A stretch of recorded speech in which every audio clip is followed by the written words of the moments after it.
Hello everyone, welcome back to another video. I am incredibly excited to be off on another adventure. I've got a camper van and we are hitting the Great Ocean Road.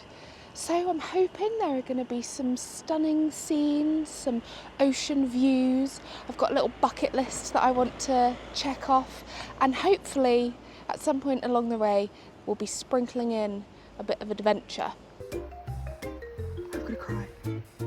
Well, that certainly ended up being a bit more eventful than I had initially thought. So I'm in Melbourne at the moment. I've just picked up the camper van. We're gonna get a bit sorted out and then we're gonna hit the road. So I guess I better tell you about my plans. So today is Monday and I have the camper van for 3 nights, 4 days, taking it back on Thursday night. So I'm going to spend Monday to Thursday doing the Great Ocean Road. I think if you just did it, you could do it in like 3 or 4 hours. I'll have to check that, but I am going to be taking it at quite a slow pace, stopping off, seeing the sights, and yes, taking 4 days to do it. And I have a little bucket list. So, number 1 on the bucket list, I would like to see a koala in the wild.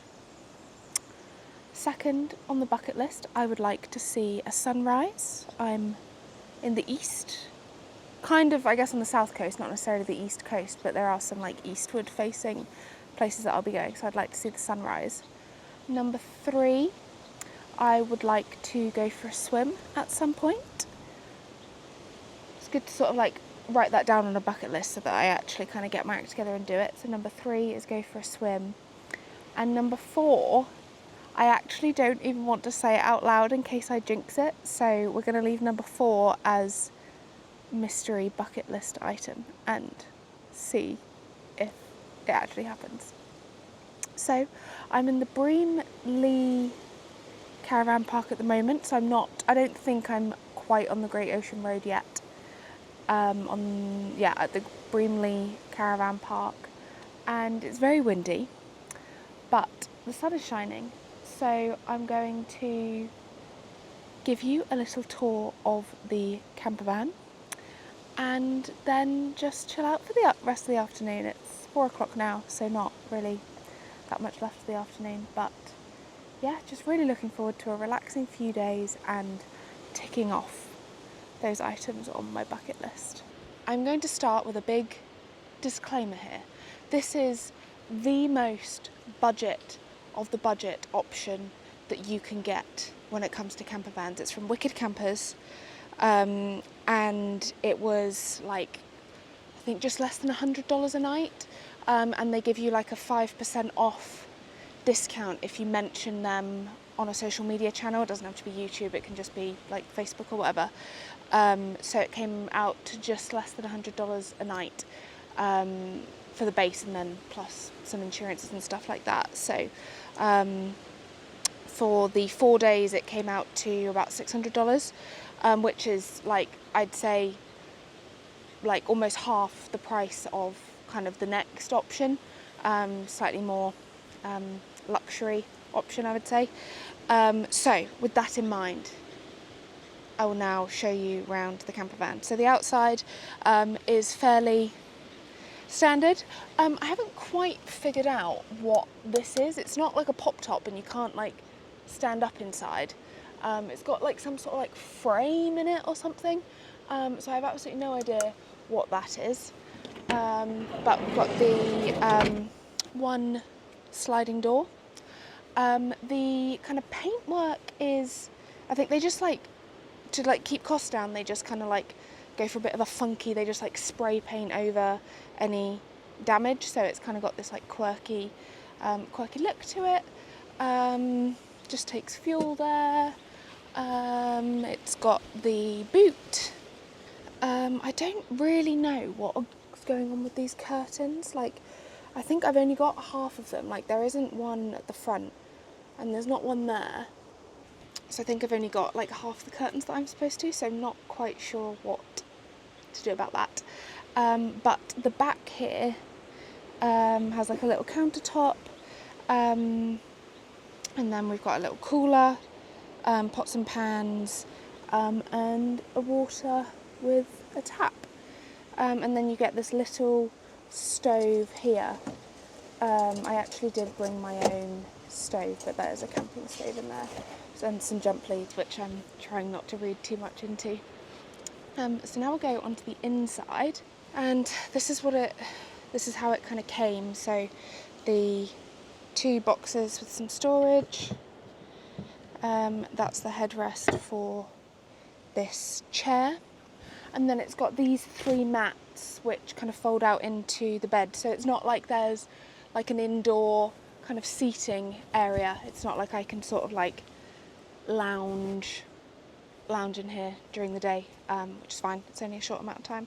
So I think what I'm going to do, oh, and you also get this table, which I might use outside later.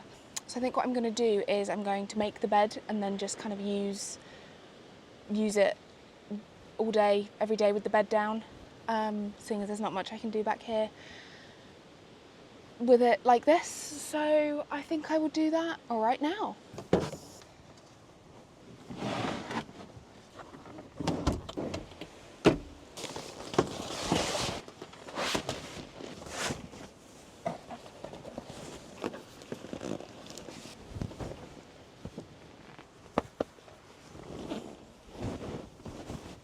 Job's a good one.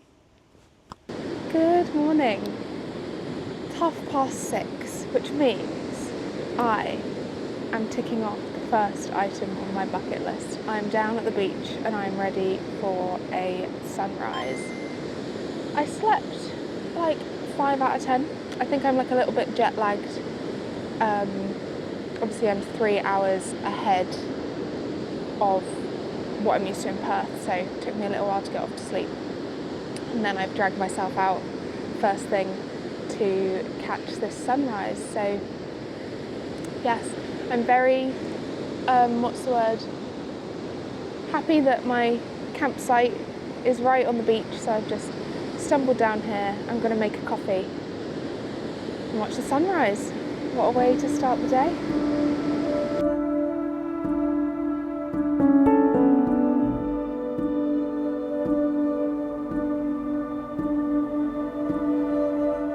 So annoyed at myself. I haven't got a lighter, so I can't light my camping stove.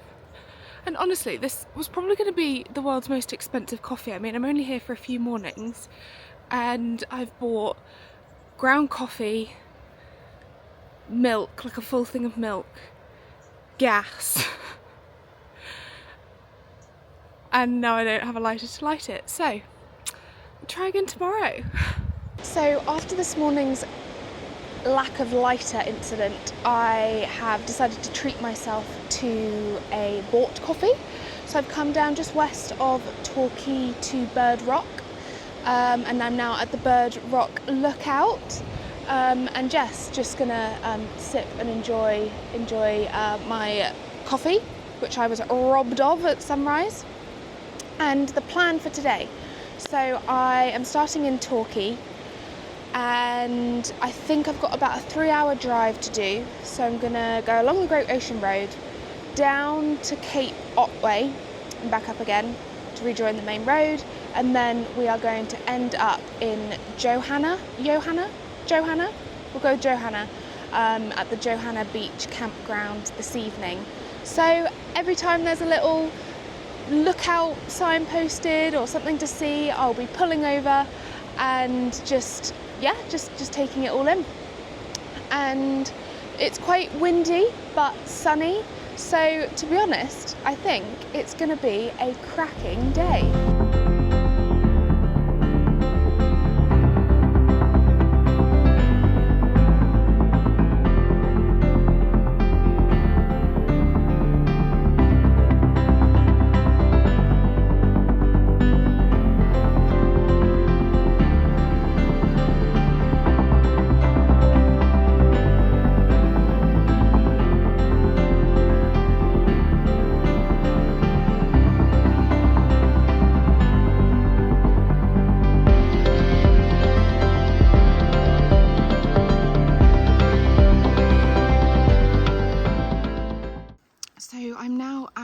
Cape Otway.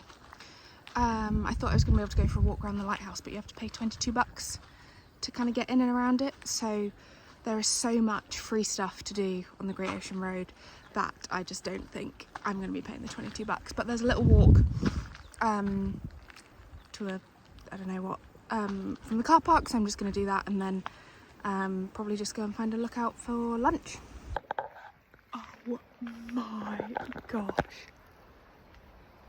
I'm gonna cry. That's an echidna.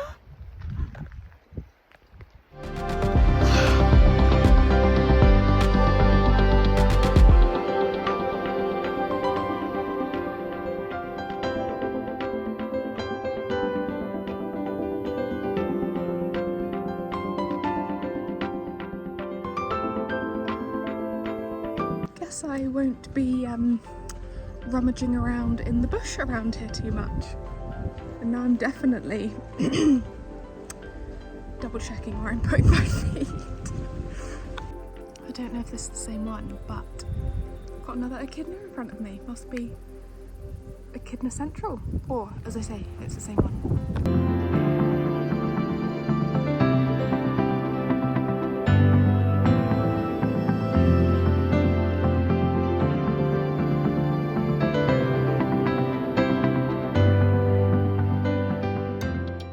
Well, that certainly ended up being a bit more eventful than I had initially thought, and that is my first ever Australian snake sighting, which I think just goes to show how it's very rare to see a snake, and definitely my first ever echidna sighting.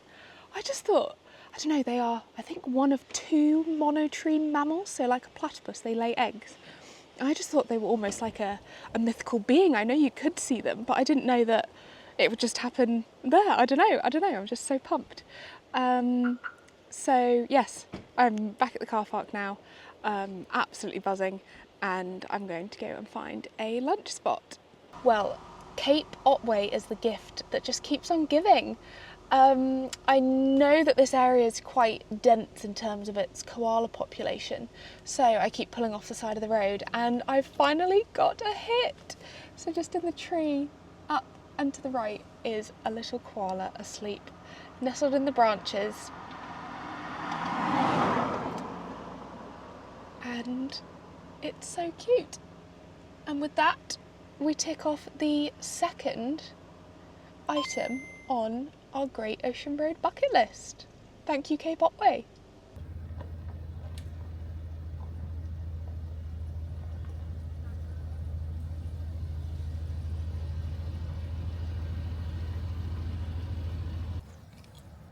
Home sweet home. I have made it to the Johanna Beach campground. It's been the campsite that I've been most excited about. It is a Parks Victoria campsite. So sort of drop toilets, quite basic amenities, but it's right next to the beach. It was actually free. I think Parks Victoria have free camping this summer. So it was free, you did have to book, but it was free. And the sun is shining, and it's been the most incredible day already, and it's not even over yet. So I am gonna go and find a bit of a walking path and just see where that takes me. And yeah, get a sight of the beach and just soak in the rest of the day.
campsite coffee is literally my absolute favourite thing about camping. I just wish you could like skip all the other bits, like the packing and the feeling dirty and the everything else, and just feel like I feel right now. That would be grand. Anyway, good morning. Oh, I just love the birds. There are those fairy wrens around. Slightly different to our Jan Juc fairy wren. I think you get superb and splendid fairy wrens. And we've got the other type from whatever we've seen before. So yeah, loving the bird sounds this morning. So today I'll be finishing this and then packing up camp and heading out of Johanna Beach, and then I will be basically going to the end of the Great Ocean Road. The end point is in, I wish I'd looked this up, Allansford, I think. I will flash it up if it's not Allansford. So getting to the end of the Great Ocean Road, seeing the rest of the sites, but then I'll be backtracking back about an hour to the 12 Apostles to camp. Not at the 12 Apostles, but near them. And this is all in pursuit of mystery bucket list item. So I'm looking forward to getting into some of those stunning cliff views, seeing the 12 Apostles, and yes, finally getting to see if mystery bucket list item is going to happen or not. So I've stopped at the kind of 12 Apostles Centre, and having woken up nestled in the national park surrounded by lovely birds, the amount of people and infrastructure here is a bit of a shock to the system. There are helicopters, there are aeroplanes. Just before I got here, there's this place called the Gibson Steps, which you can get right down on the beach. But the car park was completely full. There were the police, not even like car park attendants, the actual police in the car park telling people to leave. The whole road for maybe a kilometre or two before the car park is like lined with cones and do not stop. So it is by far the most iconic spot on the Great Ocean Road. And this is a lot of infrastructure to support that, I guess. So I'm going to go and take a quick look through the crowd at the 12 Apostles and then get on my merry way. So there we go, that's what all the fuss is about. As a geologist, I am over the moon that this many people are getting this excited about rocks. Yeah, I guess having crowds in places like this is a double-edged sword. It's, as I say, just great that so many people can appreciate this and they make it so accessible. This platform is wheelchair accessible, so yeah, great that so many people can appreciate it. But as I say, a bit of a shock to the system having woken up nestled in the safety of a national park. So yeah, we've got this view which is looking out onto the 12 Apostles, and then you can look back the other way as well and you can see the beach where you can get down. The 12 Apostles are extremely poorly named because there are actually only 8 of them. Well, there were 8. Let me just get out of the way of a photo shoot here. There were 8 and now there are 7. One collapsed in the early 2000s, so and it's only a matter of time before the rest of them collapse as well, and I'm talking about sort of geological time, maybe tens of thousands of years. You could expect one of these stacks to cycle through. So yes, stunning day, beautiful views, absolutely can't complain. I have come about 3 kilometres down the road and it is a lot quieter here. I'm at the Muttonbird Island Lookout. This island behind me is indeed Muttonbird Island, and it's home to about 50,000 muttonbirds. It's free from cats and foxes and predators, so they've made a nice little home there. And there's just loads of little headlands and sea arches and little lookouts that you can just sort of meander between. There's Loch Ard Gorge, and yeah, Muttonbird Island, and there's a couple that are actually closed for the moment. They're sort of doing some path maintenance, but yeah, feeling off the beaten path slightly, and the views are still absolutely stunning. I have found myself in the town of Port Campbell, and there's a stunning beach, which means it is indeed time to cross off the next item on the bucket list. I actually can't wait to get in. Here we go.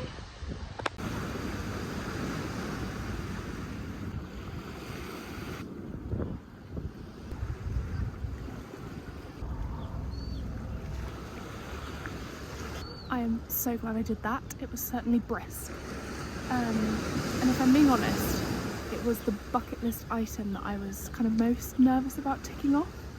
The others, if they didn't happen, well, I guess other than the sunrise, but if they didn't happen, it would be, you know, a quirk of nature. But this was purely my own sort of planning.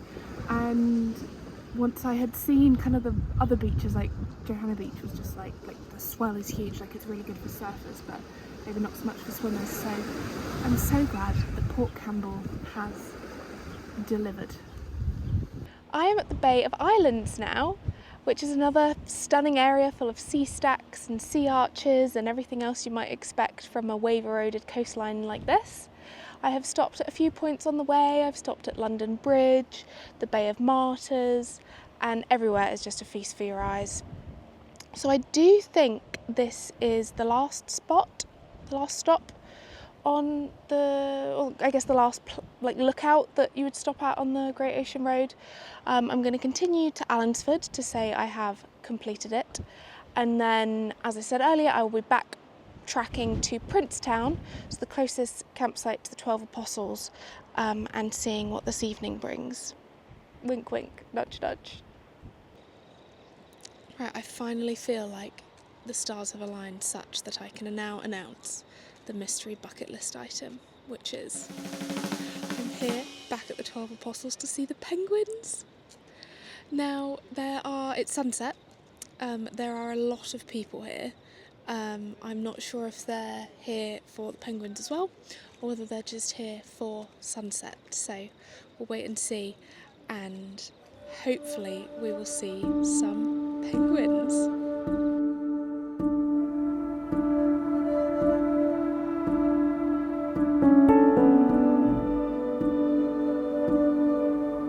That's the first two making their way up the beach now.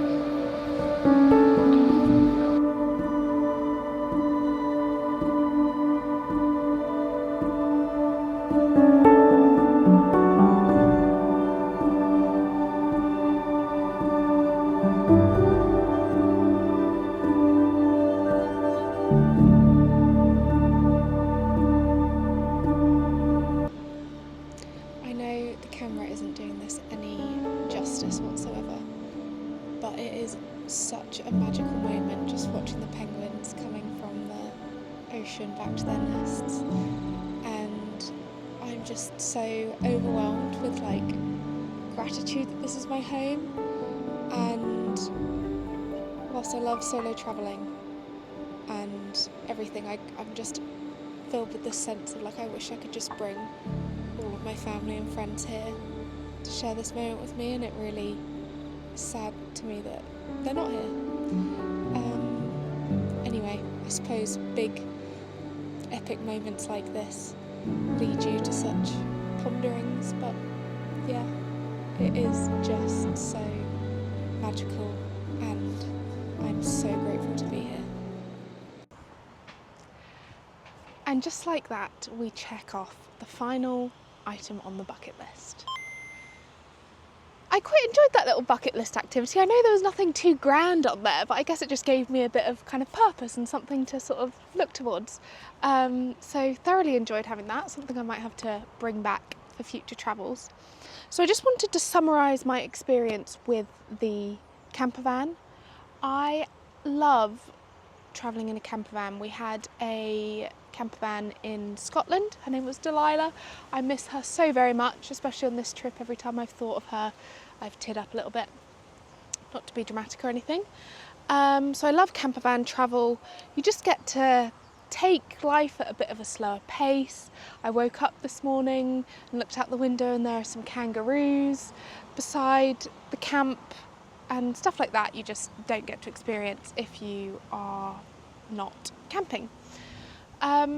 Wicked campers have been great. They've, you know, no fuss, no frills, and the van has been okay. I guess my one criticism is that it could have been quite a bit cleaner, but I got used to it, and as I say, it's at such an accessible price point. You really do pay for what you get. They do have some more expensive options, and you do see quite a lot of them. All of the camper vans, like this funky spray paint, sometimes they're like Scooby-Doo style and stuff like that. Those are all Wicked campers, so you do see them out and about, and as I say, it is a very accessible price point, with just the minor criticism of the kind of cleanliness and overall just, I guess, finish. And I can make do with broken things. As I say, it's just that cleanliness thing that was a bit off-putting for me. So we've come to the end of another vlog. I have loved my time on the Great Ocean Road, and now I'm heading into Melbourne. So I've got a weekend in Melbourne ahead of me. So subscribe and stay tuned for the next video to see what I get up to in Melbourne. And let me know what you thought about this one. Give us a like, throw us a comment. It's great to see the kind of chat that comes out in the comments. So yeah, please do let me know what you think. And I will catch you in the next video. Bye.